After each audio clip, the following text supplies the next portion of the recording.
A couple years ago, I did a video on HP ink cartridges. Now I got some aftermarkets and some genuines, but mostly genuine, quite frankly, because that's what we got for this printer all these years. So, I'm going to revisit an old experiment with 564 cartridges. I'm going to take these suckers and dab them. The aftermarkets will go on this pad, and the genuine will go on that pad.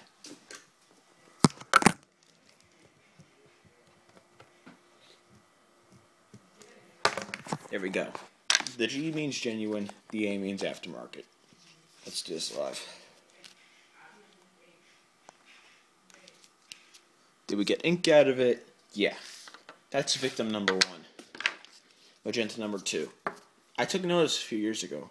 HP made these cartridges so these are full pretty much, and they didn't print after they were deemed empty according to a chip. You couldn't even get them to print. I felt a shitload of ink in them, and I got pages of it with no problem.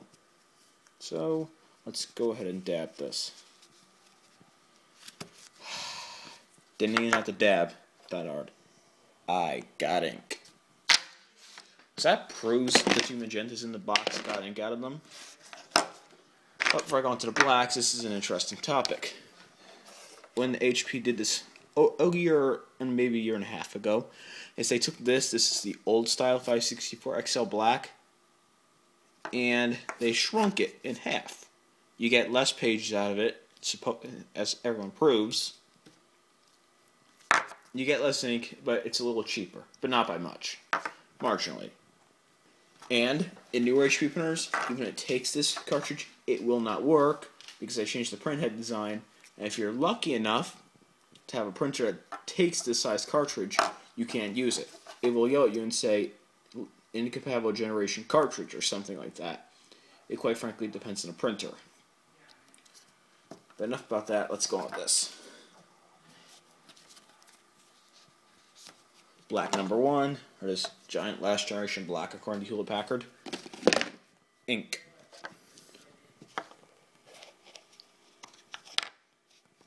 Second generation. This has been dried out for a while, so that's why. But I got no ink out of the dried out one because this has been staying for that long. Quite frankly, this could be empty, this could not. That's up to judgment. Maybe we got really lucky on that chip. It's just science. You can't dab much of these things. That's the problem.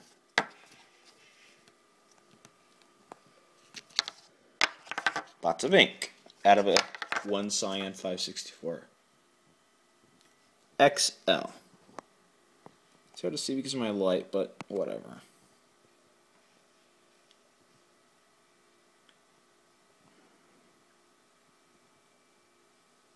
Yeah. It's a 564 XL. Throw in the box. Get my other 564 XL. Yeah. Second one produced that much ink.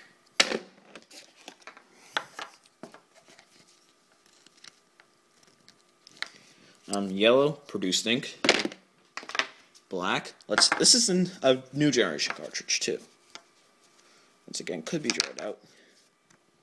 Dried out, but we got ink. Very questionable.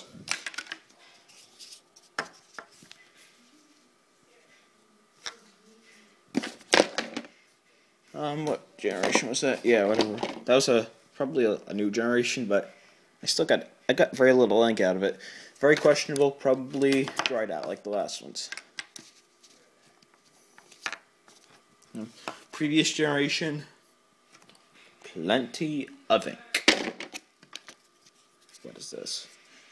This is a standard capacity. This is a starter cartridge, like the last one I said, how they changed that in the new ones. But in case I missed that, here's what they did. On new ones, they changed the chip, and they fill them with less ink, so they're actually honest this time around. Bonus for HP for doing that, but it still doesn't make up for the fact that they scammed people a few years for it. I'll go for that mess. Ink. Okay, let's take a look at the aftermarkets.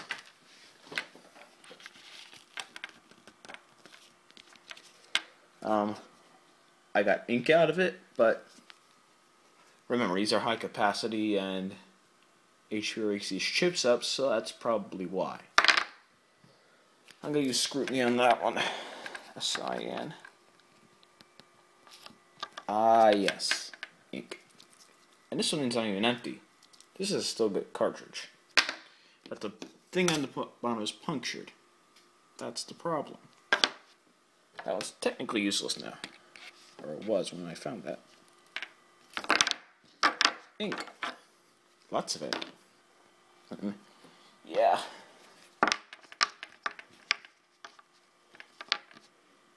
No ink at all from this one.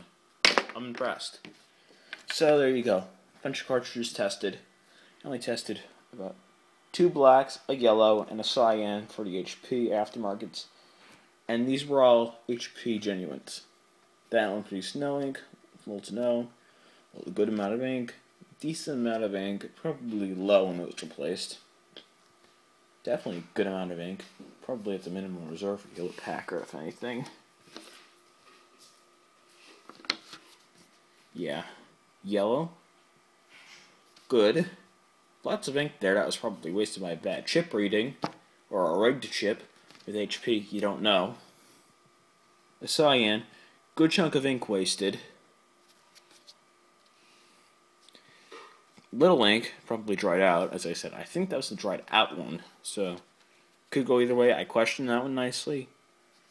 And magenta, lots of ink. No, magenta, lots of ink. But if you compare these two, out of what I tested, the ink levels were that much worse in the genuine cartridge compared to the aftermarket one.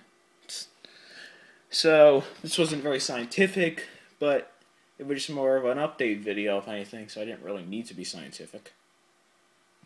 So I just took some gauze pads, really ripped the bag open, because I was too lazy to open it properly, and just did a rough test, very quick, very simple, but it got the job done.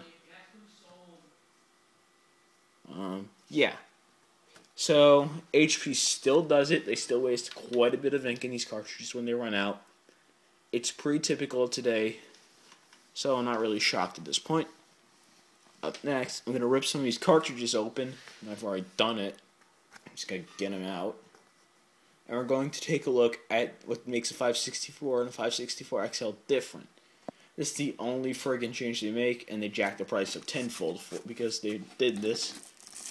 And this, it's kind of a way to force you to buy these cartridges to get the good ink capacities. It's kind of bullshit in my opinion. I don't get the idea.